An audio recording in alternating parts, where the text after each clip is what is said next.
You want to say hi, Mia? This is Mia. You want to talk about Lyft? You want to talk about doing a Lyft ride? A round trip ride on Lyft?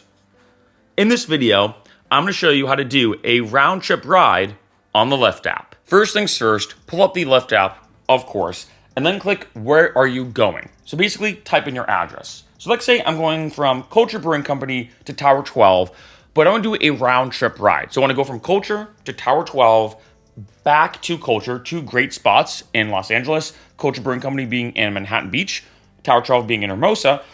The first thing you want to do after you type in the start and destination is click the plus sign. Once I do, this is going to open up.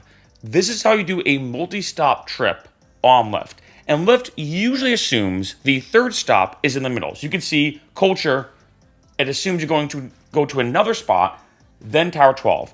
What you can do is click these arrows right here to reverse the order.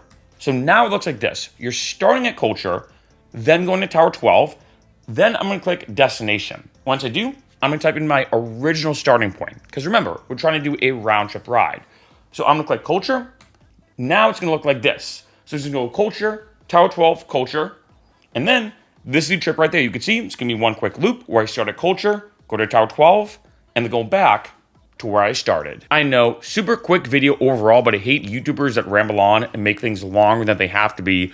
Remember, when it comes to the Lyft app, there isn't really like a round trip feature or button or setting. What you're really doing when it comes to this is doing a multi-stop trip where your starting point and your end point are the exact same.